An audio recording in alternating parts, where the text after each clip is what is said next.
अस्सलाम वालेकुम। I hope सब लोग बिल्कुल ठीक ठाक होंगे। तो आज की इस वीडियो में मैं आप लोगों के साथ शेयर कर रही हूँ एक बहुत ही मज़ेदार सी रेसिपी मैंगो जूस की। ये मैंगो जूस जो है बहुत ही मज़े का बन के तैयार होता है और एक तो ये बहुत ही बजट फ्रेंडली है। अगर आप इसको बाज़ार बेकरी से मंगवाएंगे जो डब्बों में और बोतल में मिलता है वो काफ़ी जो है महंगा पड़ता है और उसका जो फ्लेवर होता है वो अलग होता है।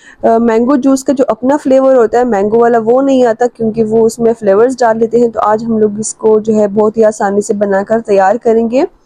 तो चलिए शुरू करते हैं रेसिपी को। सबसे पहले यहाँ पर मैंने लिए हैं 2 आम। तो इस तरह से फ्रेश आप लोगों के आम होने चाहिए। अभी फ्रेश आम आए हैं तो इसमें जाली वगैरह भी नहीं होती, तो बहुत ही आसानी होती है जब हम लोग इसका जूस बनाते हैं या शरबत बनाते हैं, क्योंकि इसके अंदर जाली नहीं होती तो कोई छानने वगैरह की ज़रूरत भी नहीं पड़ती। तो इस तरह से पहले हम लोगों ने आम के छिलके जो है वो अच्छी तरह से रिमूव कर देने हैं। तो आम के छिलके जो है आप लोगों ने अच्छी तरह से रिमूव कर देने हैं, क्योंकि ये जब हम लोग अगर इसको रहने देंगे तो इससे हमारे जूस का शरबत का टेस्ट जो है वो ख़राब हो सकता है। तो अभी इसके बाद हम लोगों ने इसको इस तरह से कट कर लेना है। आम की कटिंग थोड़ी सी कुछ लोगों को मुश्किल लगती है, लेकिन अगर आप लोग इसको इस तरह से सही से कट करेंगे तो आपको बिल्कुल भी मुश्किल नहीं लगेगी। तो ये मैंगो जूस जो है ना बहुत ही मज़े का बनके तैयार होता है। अगर आप लोग ये बनाएंगे ना तो आपको रूह अफ़ज़ा टैंग की ज़रूरत नहीं पड़ेगी, आप लोगों को इससे छुटकारा ही मिल जाएगा, क्योंकि ये बहुत ही हेल्दी भी होता है और ठंडा भी होता है। तो यहाँ पर आम को हम लोगों ने इस तरह से क्यूब से कट कर लिया है। इसके बाद यहाँ पर मैंने लिया है एक पैन, इसमें डालते हैं हम लोग ये आम। तो अभी इस टाइम पर अगर आप चाहे तो एक कैरी का भी इस्तेमाल कर सकते हैं, कच्चे आम का, लेकिन यहाँ पर मैंने नहीं किया था क्योंकि मेरे पास नहीं था। तो 1 कप यहाँ पर मैंने पानी डाल दिया है और 1 कप ही यहाँ पर मैंने चीनी डाल दी है। तो अभी हम लोगों ने इसको थोड़ा सा मिक्स कर लेना है ताकि चीनी, पानी और आम ये सब अच्छी तरह से मिक्स हो जाए आपस में। इसके बाद हम लोगों ने इनको कवर कर लेना है। तो आप लोगों ने जो है फ्लेम को थोड़ा सा मीडियम कर लेना है और मीडियम हीट के ऊपर आप लोगों ने इसको 10 मिनट के लिए कवर करना है। 10 मिनट में ये आम बिल्कुल अच्छी तरह से सॉफ्ट हो जाएंगे। तो आप देख सकते हैं आम जो है हम लोग इसको पहले थोड़ा सा मिक्स कर लेते हैं और इसके बाद आप लोग ने देख सकते हैं, मैं आप लोगों को दिखाती हूँ नज़दीक करके कि आम हमारे अच्छी तरह से सॉफ्ट हो गए हैं। तो इतने आप लोगों के आम सॉफ्ट होने चाहिए। वैसे ये आम होते ही सॉफ्ट है, लेकिन अगर आप खेरी का इस्तेमाल कर रही है तो खेरी को भी आप लोगों ने इस तरह से सॉफ्ट कर लेना है।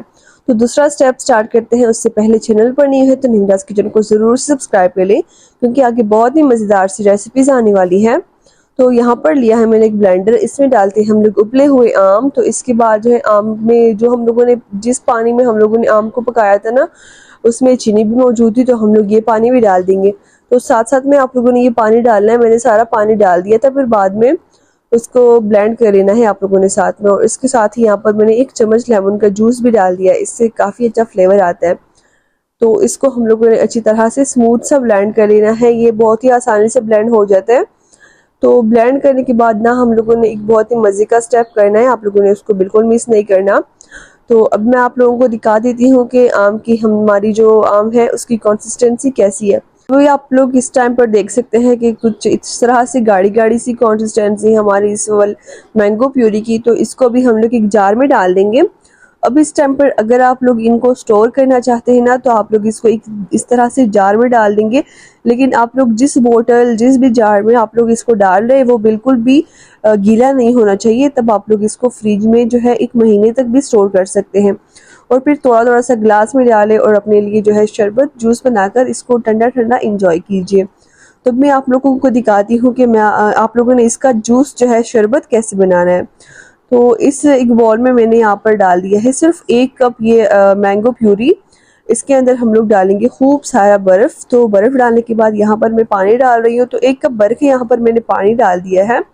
ये बहुत ही जल्दी बन के तैयार होता है। रूह अफ़ज़ा और टैंग जब हम लोग बनाते हैं उसको जो है टाइम लगता है बनने में, लेकिन अगर आपके फ्रिज में ये रखा हो तो बिल्कुल भी आप लोगों का मिनटों में काम हो जाएगा। तो बस आप लोगों ने इनको मिक्स कर लेना है और इसको आप लोगों ने अपनी मर्ज़ी से जो है सर्व करना है और ग्लास में डाल के इसको ठंडा ठंडा इंजॉय करना है। तो ये थी हमारी आज की रेसिपी। उम्मीद करती हूँ कि आप सबको बहुत अच्छी लगी होगी। वीडियो अच्छी लगी तो लाइक करना मत भूलिएगा। अब मैं चलती हूँ, मिलती हूँ आपके साथ नेक्स्ट रेसिपी में इंशाल्लाह। तब तक के लिए अपना बहुत सारा ख्याल रखें, अपने घर वालों का ख्याल रखें, हमें दुआ में याद रखिए। Thanks for watching. अल्लाह हाफिज़।